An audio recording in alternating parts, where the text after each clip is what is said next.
Johnny Carson was conducting a powerful interview with Muhammad Ali about his boxing comeback and civil rights activism when a voice from the third row cut through the studio with unmistakable venom. "Why don't you answer the question, boy?" The word hung in the air like poison, that single syllable carrying centuries of racial degradation. Ali's entire body transformed, his playful interview demeanor vanishing as he slowly stood from the guest chair, his eyes locked on someone in the audience, with an intensity that made every person in Studio One realize they were about to witness Muhammad Ali, the heavyweight champion who'd never backed down from any fight, deal with a racist in his own way. Johnny Carson would have to make a choice in the next 10 seconds that would define both men forever. June 12th, 1974. The Tonight Show was riding high with Muhammad Ali as the featured guest, his first appearance since regaining his boxing license after his controversial suspension for refusing military induction. The audience of 300 was electric. Ali was more than a boxer now. He was a symbol of resistance, a civil rights icon, and still the most charismatic athlete in the world. He'd entered to thunderous applause, shadowboxing his way to Johnny's desk, making the audience laugh with his trademark combination of humor and bravado. Johnny wore his navy suit with the red tie, knowing this interview would be watched and rewatched for years. The conversation had been flowing beautifully. Ali was discussing his upcoming fight with Joe Frazier, their third match, what he was calling the Thrilla in Manila. He'd already delivered several quotable moments, including telling Johnny, "I'm so fast. I hit the light switch last night and was in bed before the room got dark." The audience loved it. Johnny was in his element, playing the perfect straight man to Ali's poetic boasting. They'd developed a genuine rapport over Ali's previous 4 appearances, with Johnny being one of the few interviewers who could keep up with Ali's quick wit. But there was an undercurrent in the studio that the cameras weren't catching. In the third row, a middle-aged white man in a brown suit had been muttering throughout Ali's appearance, his comments growing louder with each round of applause for the champion. The people around him had been shooting him uncomfortable looks, some moving slightly away. An NBC page had noticed and was keeping an eye on him, but hadn't acted yet. He was a ticket holder, hadn't done anything overtly disruptive, just seemed angry that Muhammad Ali was getting so much adoration. "Muhammad," Johnny was saying, "you've transcended sports. You're a political figure, a religious leader to many, a poet. How do you balance all of these roles?" Ali leaned back in the guest chair, his expression turning thoughtful. "You know, Johnny, I'm just a man trying to use whatever platform God gave me to speak truth. Whether that's in the ring or out of it, I'm going to stand for my people, my religion, and what's right." The audience applauded warmly. This was Ali at his best, thoughtful, principled, charismatic. Nobody noticed the man in the third row's face growing redder with each word. "Let me ask you about the political aspects," Johnny continued, shuffling his cards. "You've been very vocal about Vietnam, about civil rights. Do you worry about alienating fans who just want to see you box?" Ali straightened in his chair. "Johnny, I can't separate my blackness from my boxing. I can't separate my faith from my fists. When I'm in that ring, I'm representing every black man who's been told he can't. Why don't you just fight and shut up about politics?" The voice came from the third row, loud enough for the boom mics to catch. The man in the brown suit was half standing, his face flushed. "We came to hear about boxing, not your radical nonsense." The studio went quiet. Johnny's head snapped toward the audience, his expression shifting from professional to protective. Ali turned slowly in his chair, scanning the audience for the source of the interruption. The cameras caught his jaw tightening, but he maintained his composure. "Sir," Johnny said firmly, "please let our guest finish his thoughts." Ali raised his hand to Johnny, a gesture that said, "I've got this." He turned to address the heckler directly. "Brother, my politics and my boxing are the same thing. When I win in that ring, every black kid in America wins with me. When I speak out, you're not my brother, the man interrupted again, louder this time. People around him were visibly uncomfortable, some starting to stand to move away. You're just an uppity. That's enough, Johnny said sharply, standing from his desk. But the man kept going, his voice carrying across the studio. Athlete who should be grateful for what this country's given you instead of running your mouth about. Allie was gripping the armrests of his chair now, his knuckles visible even from the back row. His entire posture had changed from relaxed to coiled, like a fighter reading his opponent's movements. The playful, poetic Ali was gone, replaced by someone who'd faced down Sonny Liston and Joe Frazier. Johnny, Ali said quietly, but the microphone caught it. This man has something he wants to say to me. Maybe he should come down here and say it to my face. The audience gasped. Several people shouted, "No!"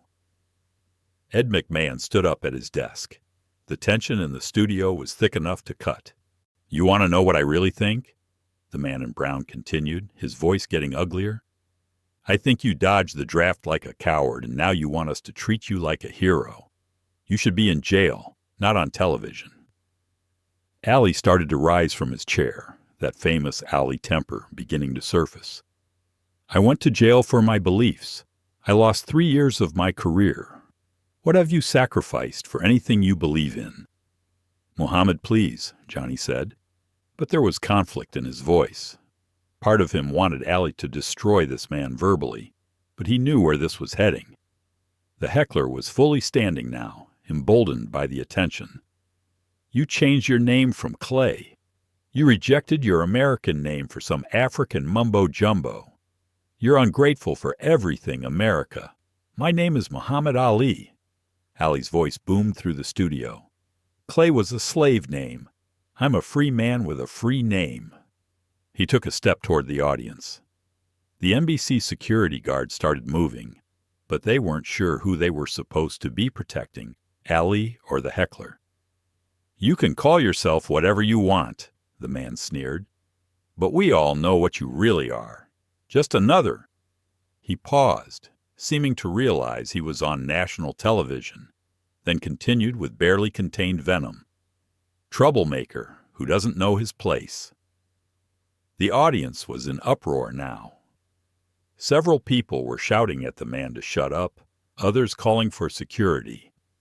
A black woman in the second row stood up and yelled, "Let Ali handle him," while others cried, "Throw him out."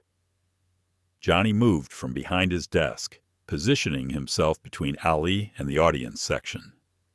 Sir, you need to leave. Now. Security.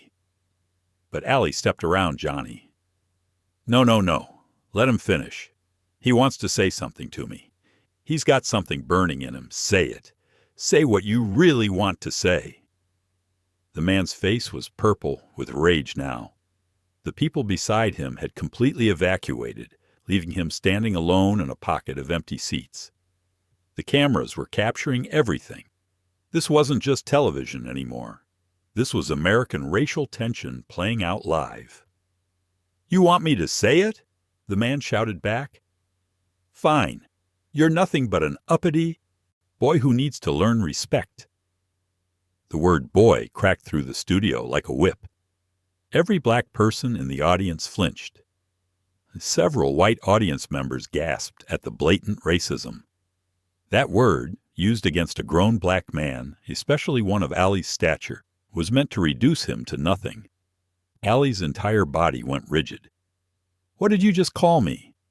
You heard me, boy, the man repeated, seemingly emboldened by his own hatred. That's what you are. That's what you'll always be. Johnny's face went from professional concern to genuine anger. Security! Get him out! Now! But the security guards were hesitant. They were stationed by the exits, and getting to the third row meant pushing through seated audience members. Ali started walking toward the audience stairs. Boy! I'm a grown man! I'm the heavyweight champion of the world. I've stood before kings and presidents. And you're calling me boy? Muhammad, don't! Johnny grabbed Allie's arm, but Allie shook him off gently but firmly. No, Johnny. I've been called that word my whole life by cowards hiding behind distance. This one wants to say it to my face? Let him say it to my face. Ali's voice was controlled, but everyone could hear the danger in it. The heckler, perhaps realizing the physical reality of Muhammad Ali approaching him, started backing up but continued his verbal assault. See? You want to fight me because you can't argue with truth. Typical. Violence is all you people understand. You people? Allie's voice rose. You people? Stand up. Stand up and say it to my face like a man. Ed McMahon had left his desk and was trying to help Johnny hold Allie back. Doc Severinsen was calling for security into his mic. The audience was in complete chaos, some fleeing their seats, others standing on chairs to see better, many shouting at the racist to get out or at Ali to calm down. Muhammad, please, Johnny pleaded. He's not worth it. You're the champion. You're better than this. Better than defending myself against racism? Ali turned to Johnny, his eyes blazing. This is why I fight, Johnny. In the ring and out. The man in brown was now trying to edge toward the aisle, his bravado fading as Ali got closer. Ali broke free from Johnny and Ed's grasp and bounded up the audience stairs with the speed that made him champion. The racist man tried to run, but tripped over abandoned seats, falling face first into the aisle. Ali reached him in 3 strides and grabbed him by the collar, lifting him up with one hand. Say it again, Ali roared in his face. Call me boy now.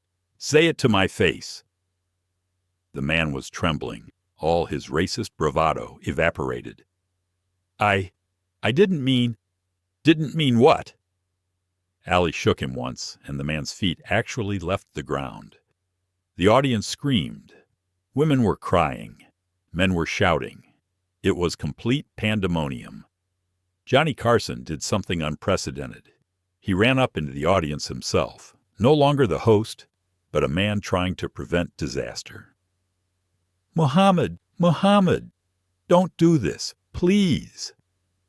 Ali drew back his right fist, the same fist that had knocked out Sonny Liston, and the racist man closed his eyes, whimpering.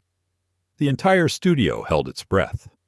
NBC cameras were rolling on what could be a murder on live television. But Ali held the fist there, trembling with rage, for 5 long seconds. Then he spoke, his voice low and dangerous.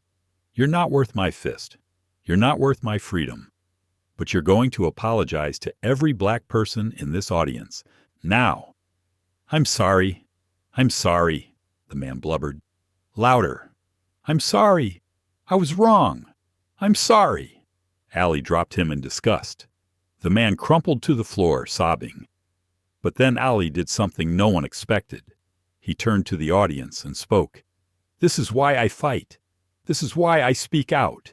Because men like him think they can reduce us to boys. But I am not your boy. I am Muhammad Ali. I am a black man. I am a Muslim. I am an American. And I will not be silent while racists try to diminish us. The black members of the audience erupted in applause and tears. People were on their feet shouting, Ali, Ali, Ali! Security finally arrived, dragging the racist man out as he continued blubbering apologies. Johnny stood beside Ali in the audience, both men breathing hard. Muhammad, Johnny said into his mic, I'm sorry. I'm so sorry that happened on my show. Ali pulled Johnny into an embrace right there in the audience, and both men held each other as the studio erupted in the most emotional standing ovation in Tonight Show history. The June 12, 1974 footage became known as The Night Ali Almost Killed a Man on Carson. NBC executives initially wanted to bury it, fearing lawsuits and controversy, but Johnny fought to have it aired unedited. America needs to see what black people face every day, he argued. The broadcast received 50,000 letters, 90% supporting Ali's restraint, calling him heroic for not throwing that punch. The racist man, identified as Robert Walsh from Anaheim, tried to sue NBC but was laughed out of court when the judge saw the footage. Ali returned to The Tonight Show 2 weeks later to a hero's welcome. The first thing Johnny said was, "Muhammad, you showed more strength by not hitting him than if you'd knocked him out." Ali responded, "Johnny, my mama told me that any fool can throw a punch, but it takes a real man to hold one back. That racist wanted me to be the violent black man he imagined. I refused to be his stereotype." The audience gave him a 3-minute standing ovation. The incident fundamentally changed Tonight Show's security procedures. Audience members were now screened more carefully, and security was positioned throughout the audience, not just at exits. Johnny instituted a zero-tolerance policy for racist heckling, immediate ejection, and lifetime ban. More importantly, he began deliberately booking more black guests, using his platform to normalize black excellence on mainstream television. Muhammad Ali and Johnny Carson's friendship deepened profoundly after that night. Ali appeared on The Tonight Show 17 more times before Johnny's retirement, each time receiving longer and more enthusiastic ovations. In a 1988 interview, Ali, by then showing signs of Parkinson's, said, "Johnny Carson stood up for me when it mattered, not just that night with the racist, but by having me on when other shows were afraid. He treated me like a man when others wanted to see a boy." The phrase, "I am not your boy," became a rallying cry in the civil rights movement. The footage is now shown in schools teaching about dignity in the face of racism. At Ali's funeral in 2016, the story was retold by Billy Crystal, who noted, "Ali showed us that the greatest victory is choosing not to destroy your enemy when you have every right to. And Johnny Carson showed us what it means to be a true ally, not just with words, but with actions."